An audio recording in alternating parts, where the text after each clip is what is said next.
Hey, vet rehabbers, how you guys doing? And hey, thank you so much for joining me. Oh, thanks for having me, Meg. So, guys, we're going to be chatting today about hip dysplasia. And Anae's dog, Sasha, has got hip dysplasia. And interestingly, I also have a dog called Sunshine who has hip dysplasia. So, we come from personal experience about hip dysplasia. And because of this, Anae has been doing a lot of research into hip dysplasia. So we thought it would be a good idea for us to chat about the research and everything that she's found, and then also look at the journey of the pet owner, because she's wearing two hats now. She's the pet owner and the therapist, and just to see sort of where our pet owners that have their own dogs that have hip dysplasia, where they are and where their mindsets are. So thanks, guys, for joining us. If you are listening to us, give us a little thumbs up so we know that you can hear us, and let us know from where in the world you are. Anae, thanks so much for joining me. Oh, thanks, Meg. Hi, someone from Switzerland. Yo. Sorry, I took over your role there, Meg. So I'm really excited to be talking about hip dysplasia because I think that it's something where we could be doing one. It's something we have fantastic results in, right? Like the moment we start seeing these patients, doesn't matter what age they are or where they are in their journey, we have really good results. But it's also something that's lifelong. It's progressive. It's degenerative. So it can be really hectic for an owner. And I know that I'm not the only hip dysplasia owner in this group. I'm 100% sure. But I'd love to tell you guys about Sasha and about our journey. So Sasha's a boy, and I got him as a puppy. He's a German Shepherd. I got him as a puppy while I was a student studying veterinary physiotherapy in Plett. So we lived by the beach. We had dams and lakes everywhere, and it was like a fantastic place for him to grow up because from day one I could incorporate swimming and walking in the forest and really good kind of exercise routines for him to set him up for success in the long term. And then as the years went by, we obviously graduated and moved up to the city and didn't have those facilities anymore. And lost the ability to do hydrotherapy regularly, and being a working person, I also lost a lot of time with my own dog. And I think that a lot of people will be able to relate to that as well. We have time to treat everyone else's patients, everyone else's pets, but we don't have time for our own broken babies. So he kind of pulled second string there for about 2 years. And then I had a baby. And then he pulled like fifth string and was right at the bottom of my priority list. So no swimming and very little targeted exercise. And he just kind of had to get on with his life. I mean, I can see the effect of that. The changes that have happened over the years. In the last couple of months, he's hit kind of flare up after flare up. It is winter now, so we do expect that. But he hasn't been bouncing back from them, regardless of the fact that I'm spending a lot of time treating him and working with him. He's just not bouncing back. And now we're on crazy pain meds and all kinds of other, things to try and help him. And it's not really sustainable, right? So I've been doing some research in our membership portal because we have so many resources on this condition, and it's really just opened my eyes again to all the options that we have, all the things that we can and should be doing. And I'd love to just chat to you guys about it and share that with you guys. I'd love to know who else has hip dysplasia dogs that are their own dogs. If you guys can just share that, I'd love that.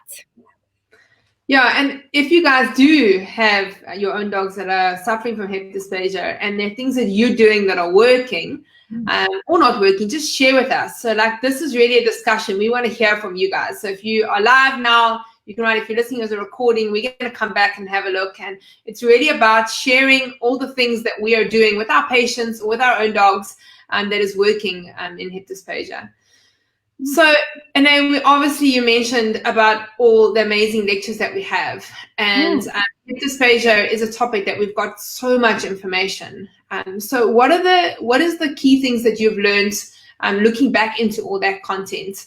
I think we can maybe start with David Dykes, because he did 2 amazing lectures, didn't he? Yeah. So David Dykes did part 1 and part 2 on hip dysplasia, where he focused first on the young dog and then on the old dog. And really, we're looking at these, like, there's a very big difference if you're looking at a hip dysplasia as a puppy and if you're looking at it as a mature dog, because as a young dog, you're really treating hip laxity and trying to strengthen that dog. So your goals are different. Your approach is going to be different, because your core problem is that there isn't hip stability, that the hip is lax, and with every stride there's like a reduction and a subluxation of that hip, and over time that causes degeneration. And then when the dog's mature, you're really treating arthritis and no longer, the incongruency of the hip, although that is still present, and over time becomes more of a problem again as the arthritis worsens. So it's really, like, for me, the takeaways from those 2 lectures is the different approach you're going to take at different phases of the disease, and then really highlighting a multimodal approach. Like, you can't just throw one thing at this and then expect it's going to have an effect. And you have to be like, the dog needs to be managed for their whole lives. It's not going to go away unless you surgically do something to improve it or to take the problem away. So to me, that was kind of the take home from David's lectures, is that you have to have a multimodal approach, and you need to focus your goals, your approach to the phase of the disease in the dog. Yeah. So, Sasha, that name just reminded me of a case that I had called Sasha as well. It was actually a Labrador. And if I look back to the cases that I've treated, here in South Africa, and I think it's changing a little bit. So I think people are a lot more open to conservative treatments and to rehabilitation now in hip dysplasia cases. When I say people, I mean the vets. They're more open to it. But, a few years ago, when a dog had hip dysplasia and it was maybe 8 months old, the first thing they would have to would be surgery straight away. So conservative management really wasn't something that vets were thinking about. And I'd actually had a radio interview, and this lady, the owner, had heard me. And so she just contacted me to basically have some rehab, some prehab, basically, because she had gone to a specialist and had decided on a total hip replacement and was now waiting for her dog to be old enough to have that done. And so she thought, let me do something.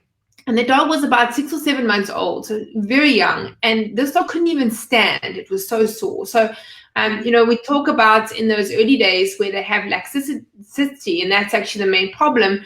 But there is a section of that time, where they actually are a little bit painful.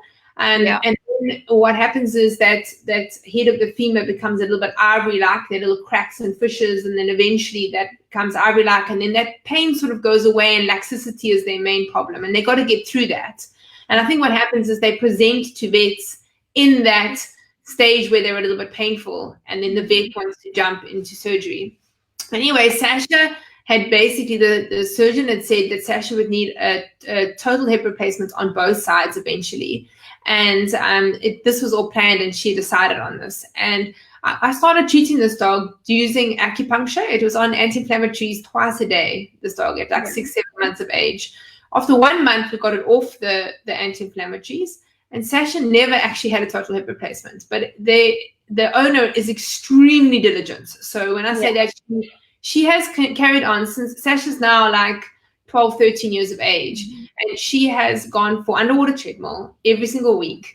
She does acupuncture. She does therapeutic exercise. So she's really, really good. So those ones that sometimes the vets want to jump ahead and have surgery can still be conservatively managed. But it depends on the owner. And like when, you're speaking now about you and about what you've gone through in your life. And I've got Sunshine. And, as you're talking, I feel like so guilty at times because I've also had that. And since coronavirus, actually, I've been around her so much more, and I'm actually seeing, oh my gosh, this is actually not okay, the way that she's moving and the way that she's getting up. And I've really got back into treating her now on a regular basis, and she's having acupuncture every week or every 2 weeks. But we got to be mindful that there are owners, like, we know what we should be doing, right? And we're still not doing it. So that conservative approach is a lot of work for the owner as well. And we've got to be thinking about that and what is the right suggestions. And it would probably be different for different owners, right? Yeah, I think so, definitely, Meg. And I mean, if you think about kind of the different life phases that we go through as people, there's a big difference between kind of your young years where you're unstable, right? Every couple of years something changes.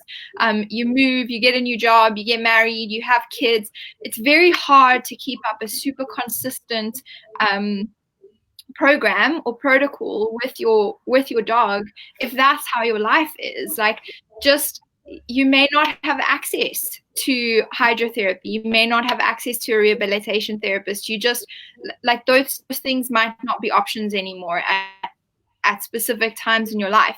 And I mean, we can't feel guilty about that. That's what life is. That's what it does. That's how it works.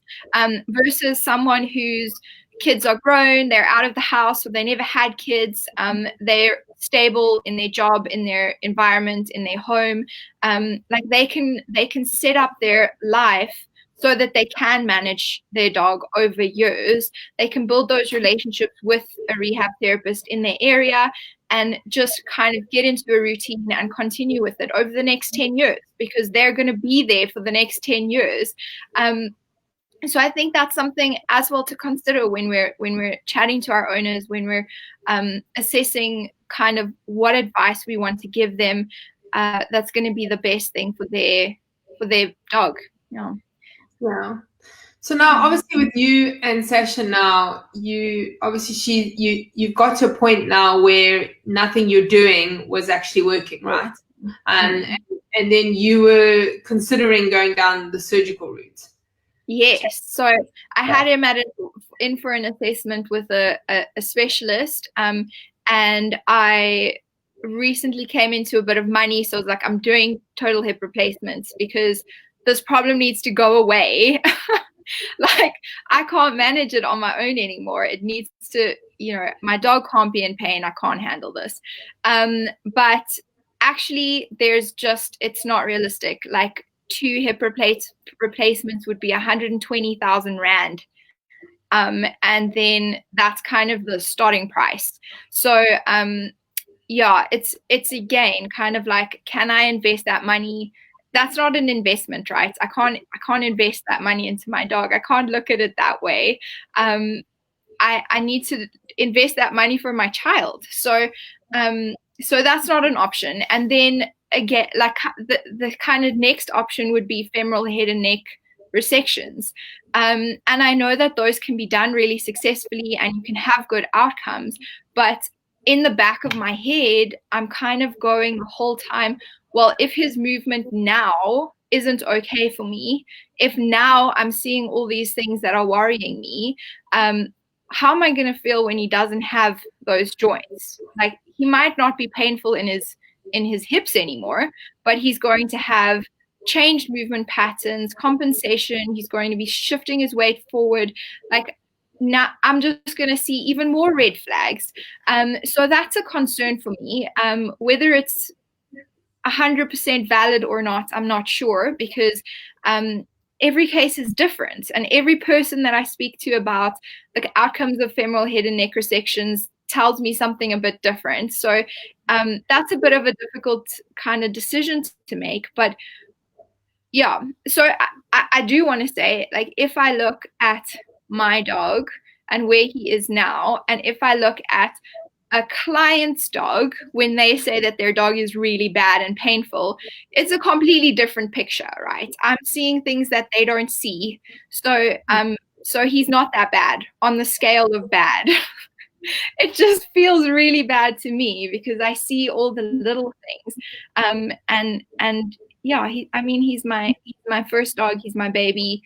It hurts me to see him hurting. So that's what I'm worried about. That with that kind of option.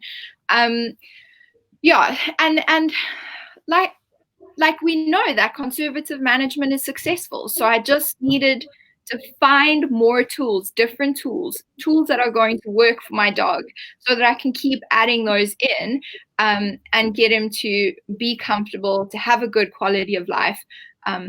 So that was my brief dip into surgical management. And I do want to mention the physical rehabilitation for the management of canine hip dysplasia by Dicus Levine and Marcellin Little.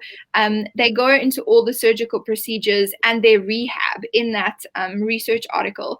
And we did a research refresh on that, which is in the members portal, where I focused on the surgical management, because we already have so many resources for conservative management. The resources in that paper are fantastic, but I didn't feel like, we didn't need to focus on that. We already have that in the portal, and not so much about the surgical management. So if someone were to do a total hip replacement, how would we work with that patient? What would our goals be? What are our risk factors? And how do we get our patient through those possible complications if they do happen? So that was kind of my focus with that research refresh, which was really valuable for me in kind of making that decision as well. Yeah. So obviously now you've decided you're going conservative. Okay.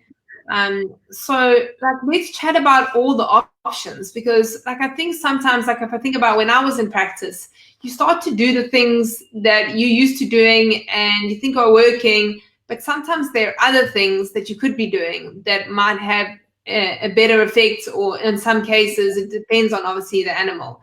And so guys, if you're listening, if you guys are doing anything that we're not mentioning, or even if the things that we are mentioning, just give us your comments. We want to know. So this is all about sharing. So we're helping Ine here. Say hi, Sash. Say hi, my boy. Sash, look here. Hi. There we go. He just came into the room. I thought I'd introduce you. So let's chat about, no worries. Let's chat about all the conservative ways in which you can treat Sasha that you've looked at. Yeah. Okay, so I think that, we all know that a multimodal approach is the winner. So we cannot just try and do one thing. It needs to be a combination of many different things. And that's, so the nutritional aspect is something where we've kind of fallen short. And the reason for that is that Sasha does not eat diet food. Every time I have tried to put him on a diet food, a joint diet, a joint diet, he just stops eating. Like, there's nothing that I can do to make that food appetizing. He just stops eating.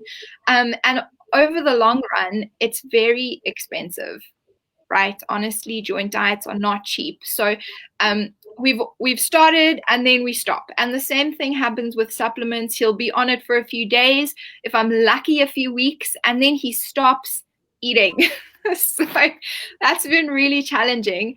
I did have a consultation with a holistic vet who recommended bone broth as a joint supplement. It's not the greatest, but at least it's more than nothing. And he's eating that and he's loving that. And we had a very, very good webinar by Leilani Alvarez on choosing joint supplements, which I also found incredibly valuable. So it's called How to Choose Joint Supplements. And she goes into kind of the best ingredients that have been shown to be effective through research. So not chondroitin and glucosamine and chondroitin. That shouldn't be our first choice. But things like omegas, and then how to incorporate those into diets, because your omegas are not so great to give as a standalone supplement. And then a few other really interesting ones that were new to me, like eggshell membrane. I didn't even know that was a thing, but apparently, yes. So yeah, there are some really good options in there in terms of how we are going to look for supplements. And then I think there are some good ways that we can incorporate those things into the diet outside of a supplement, right, as like raw ingredients, which might be more appetizing to super fussy dogs. Which which I don't know enough about, so I don't really want to expand on that. But I think that's something that we mustn't forget, and that's definitely somewhere where I fell a little bit short with Sasha. And then like multimodal in terms of your home management, and like what does the exercise routine look like, and what can you do differently, how can you change that, and then of course weight management. And I always forget that one because weight is not a problem with my dog, but for many of our patients it is the primary problem. They need to lose weight, so really coming from as many angles as you possibly can, and then once you've kind of covered all those bases,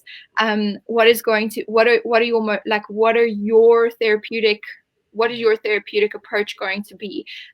So I think obviously hydrotherapy is the no-brainer, and it must, wherever possible, be a part of the plan, in any way, shape, and form that it can be, is my personal opinion.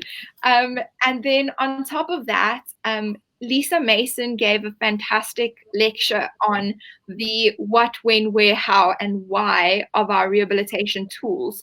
And that kind of gave me some new approaches to how I was already using my laser, for example, right? So I know we all fall kind of into different classes when it comes to using laser therapy. And I tend to err on the conservative or lower dosage side. So kind of staying between 2 and 10 joules per point would kind of be my max out. 10 would be my max. And there's some new research that's looking at arthritis where the dosages are way higher than that. So I upped my dosage on my laser with Sasha and had a beautiful effect. So within 2 treatments of like using 200 joules over his hip and back area per side, he was moving better, he had less pain, he was looking great. So that was very helpful. And Sasha Foster's webinar on kinesio taping gave me some different ideas on how to use taping. So Sasha's a long coat dog, and I haven't been able to successfully use taping to help him in the past. So I just shaved him. I just cut it all off. And then I still couldn't get that tape to adhere. So that failed until I cleaned it with alcohol. And then now it's sticking for up to a week. I have to pull it off. And that helped a lot. So that was really valuable. And the other one that I'm mulling over in my mind is ground treadmill exercises. So I don't have access to hydrotherapy where I live now in the middle of nowhere, but I could have access to a ground treadmill. And Robbie Porter's webinars on how to use the ground treadmill and, his fantastic exercises. Like if I'm looking at my dog's movement, he's got really bad abduction of his hind limbs. They cross over, they're very unstable. And if I use a ground treadmill, I can isolate that movement and help him to build the muscles to stabilize his hips into that abduction and strengthen the movements that he's really weak with. And I like that idea because I can really be targeted with it and I can really be specific. So yeah, I've been playing with some therapeutic exercises targeting those specific movements that he struggles with. And we've had better results since I started doing that as well. So yeah, those have kind of been my new therapeutic modalities that I've incorporated into our routine. But I think that shockwave would also be really valuable. Again, that comes from Lisa's webinar.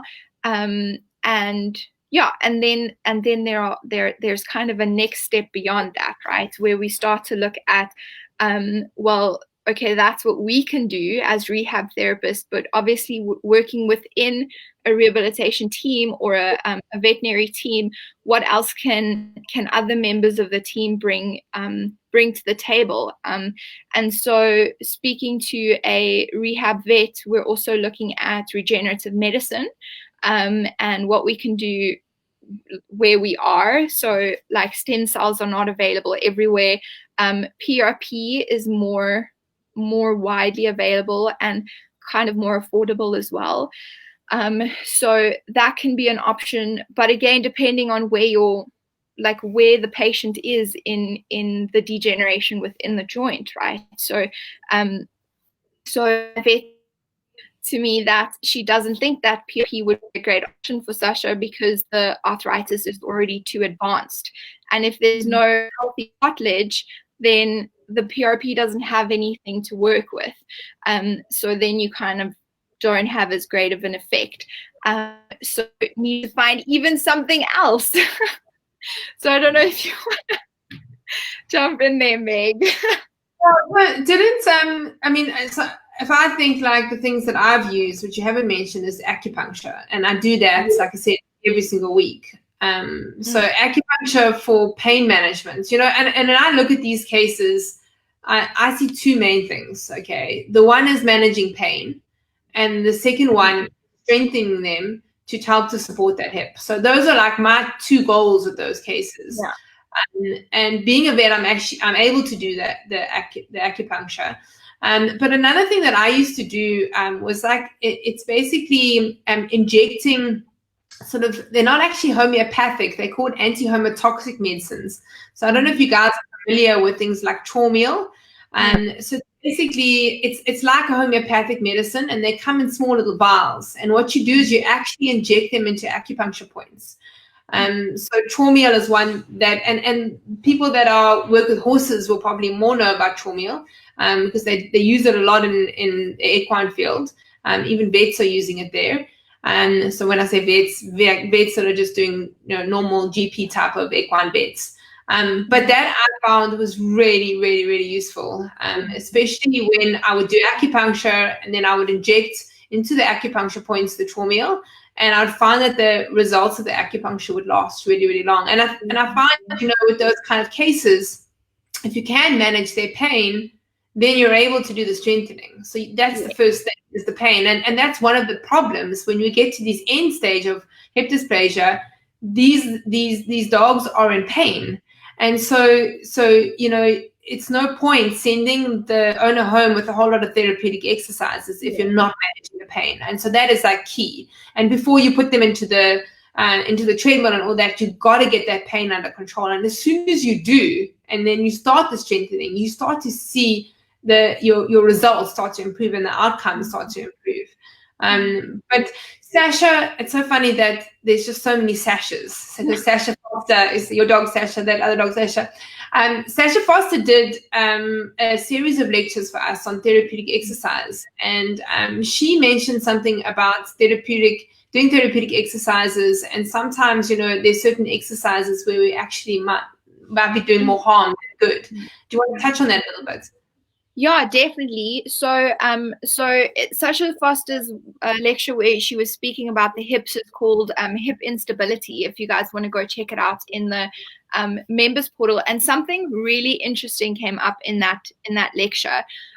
So it does happen that vets will not refer a young hip dysplasia patient to us because their perception of it is that the hip is not stable. So our modalities are not going to be effective in strengthening, because if we're strengthening the unstable hip, we're just causing more of that luxation, subluxation. So we're not strengthening the hip in a great way, right? So Sasha Foster's approach to this is that yes, we cannot be doing we can't be doing active exercises with these dogs. We need to start with static exercises where we make sure that the hip is in a reduced position. And by placing the dog properly and checking the hip, we can make sure that it is in that correct position, and then do isometric exercises, static exercises where we're strengthening those stabilizers before we move into active exercises. And then she has recommendations for exercises that you should not be doing with these dogs because it's not going to be helpful, and where we should be starting. So I found that very valuable if you're looking at young dogs, and also understanding that thinking pattern from our referring veterinarians and how we can discuss this specific challenge with them, in terms of how we're going to overcome it and not worsen the problem. And I mean, that's such an important point, right? The joint is unstable, and if the dog is going through a normal walk cycle, a normal range of motion of that hip, it's reducing and it's subluxating, which is not good for the joint. So we need to avoid that movement, and we need to find a different way to facilitate the health of the joint, as well as strengthen the stabilizing and then moving muscles of that pelvic limb. Yeah, I'm glad you brought up the acupuncture, Meg, because I actually want to say something on that, which comes from my experience with Sash, that I forgot. So yes, I'm a vet physio and not a vet, so I can't do acupuncture. So that hasn't been a modality that I've reached for. But I did go and see a vet that does acupuncture so that I could see if this is something that's going to help my dog. And so I don't, you're going to have to give me a little bit of guidance here, Meg, but from our webinars with Kenneth Hubbard, where he focuses on pain and pain management from a medical perspective, what stands out for me every time I watch those lectures is the sensitization of the central nervous system. When we experience chronic pain, our central nervous system becomes sensitized to pain, and pain just becomes worse and worse and worse. So number one, we should never allow ourselves to be in pain. We need to deal with it as quickly as possible. Chronic pain is not okay. We can't allow it to carry on in our patients. And then secondly, Sasha has been in chronic pain, right? So, and he's quite a wuss, and he's very vocal about it. So when we went for our acupuncture, it was not an easy session, and he definitely did not relax and lie on the mat and go to sleep. He was not impressed with us even a little bit. But I did see an effect afterwards, and he was less painful. And she did give me some vials of Trawmeal and show me how to inject them under the skin, that I could try that at home and see how it works for him and what happens with him. And so I did that, and you're right, like there's a big difference when you use the Trawmeal in those acupuncture points that she showed me. There was a longer lasting kind of pain relieving effect, and it was beautiful, but Sash did not like it. It was not a fun thing to do. Yeah. So, yeah, it's so interesting you say that. I mean, I've had dogs before that have been highly aggressive, like you can't get near them, right?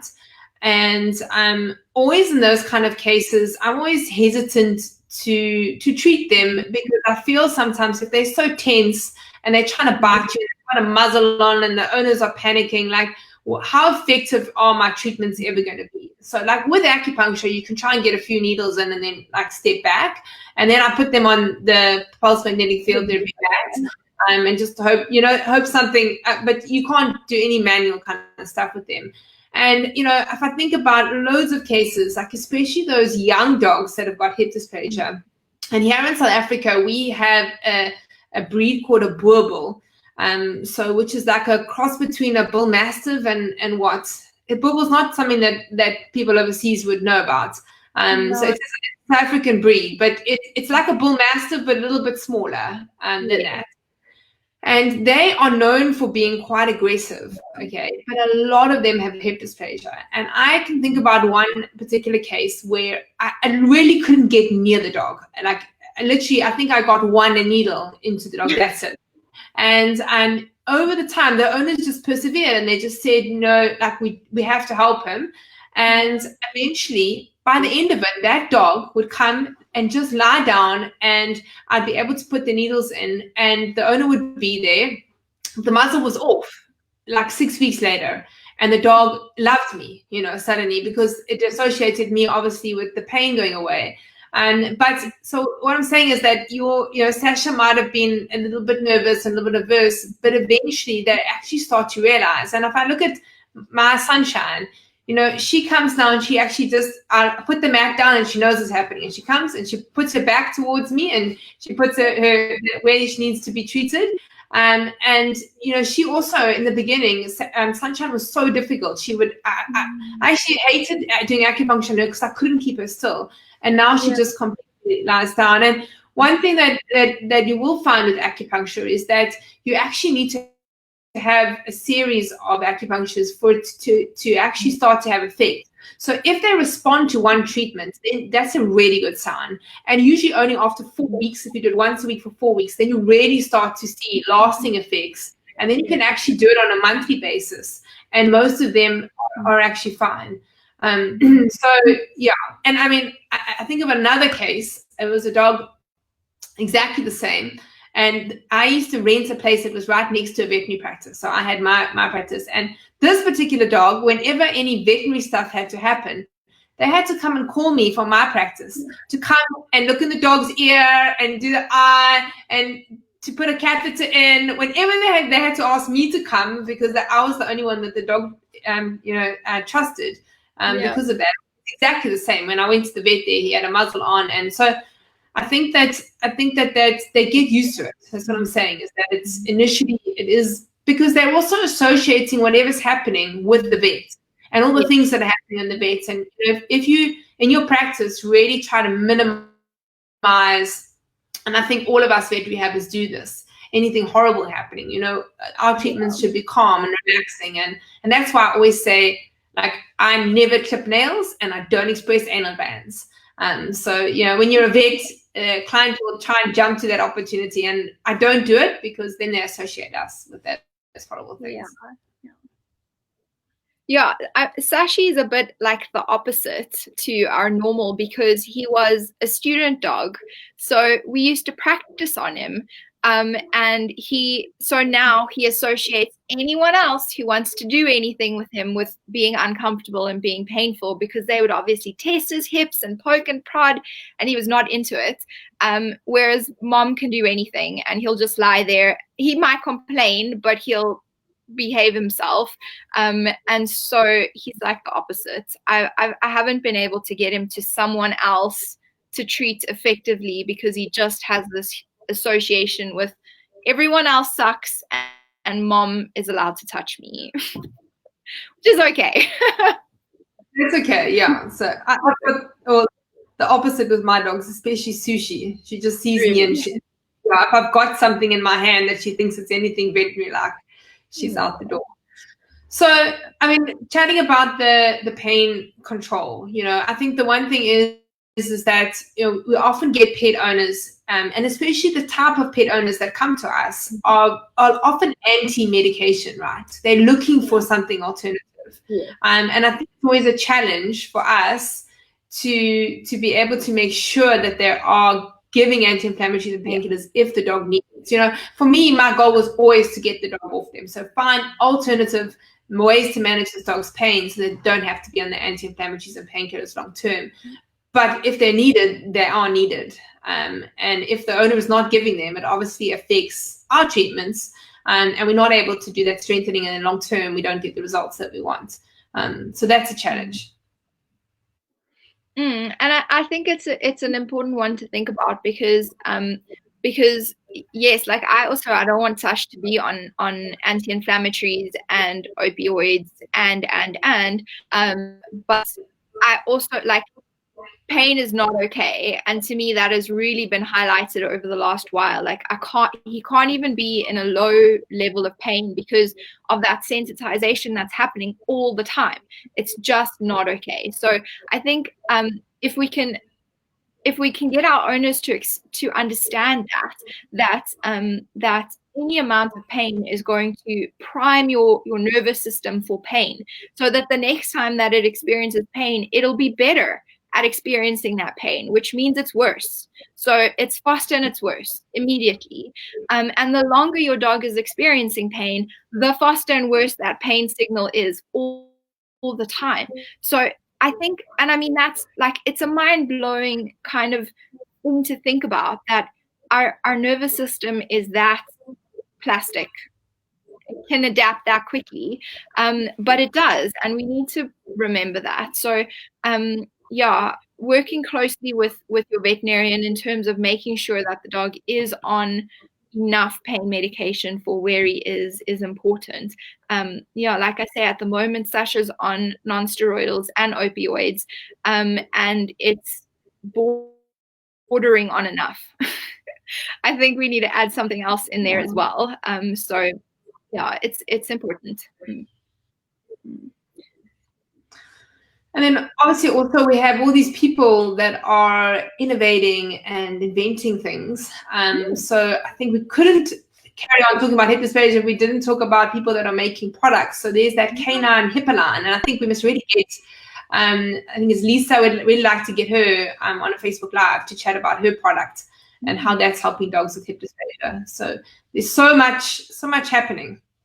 I think that's so promising because I use body wraps on Sasha very often, and you can see he's moving better, more comfortably when he's in the wrap, and more efficiently, so, or more correctly, should I rather say. So it's a much better way for us to go for a walk, or we're doing our exercises, for him to wear a body wrap. So I really like the idea of that hip line, and I'd love to get my hands on one to try it out. So if there's anyone who has tried one out, in our audience, let us know how it's worked. Yeah, I think it's a very promising idea, and I think that Lisa is doing some research on its effects. So it'll be really nice to see those results in the coming years. Also, I want to see if there's any questions. Guys, have you got any questions? Anyone got anything they want to share? Very quiet down in the comments. Maybe you guys are at work, so if you guys are watching this as a recording, please share your comments. Let us know what's working, anything new you're doing with your hip dysplasia cases that you're seeing great results with. Maybe something that you were using before now not working so well. Just share with us. We really want to know. So I have one more thing to share that that we're going to try in the coming weeks, because like I said, we can't carry on like this, right? Like this isn't going anywhere positive. So the PRP is not the best option for Sasha, but there is another product that's become available in South Africa, which is called Aquamid, and in other countries it's called Arthramid. So it's I can't remember the full name, PAAG, but it's basically, it creates like a buffer within the joint, like a little joint cushion inside the joint, and they've been using it for quite a few years in horses with success on arthritic joints in the legs.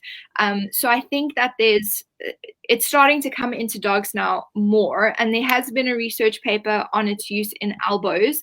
And I did ask on our groups in this week if anyone has some experience with using it, especially in the hips, because I think, so I mean, obviously for the elbows it's a no-brainer.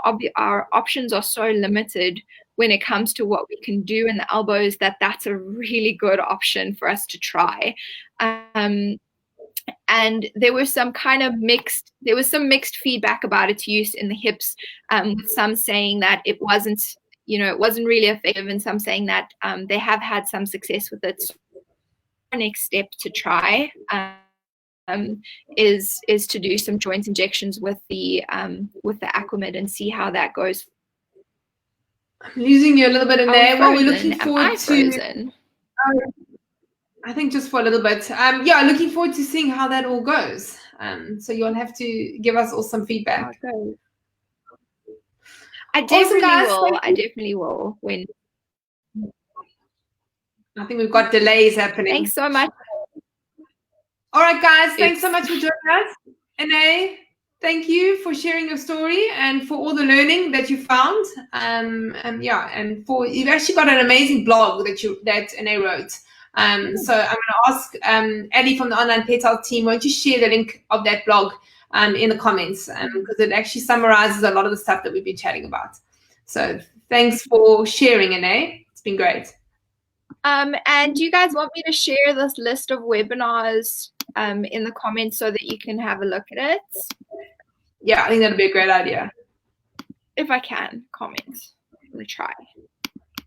No, I'll share it afterwards. Cool. Awesome. Cheers, Renee. Have an awesome day. Cheers, Red Rehabbers. See you guys soon. Bye.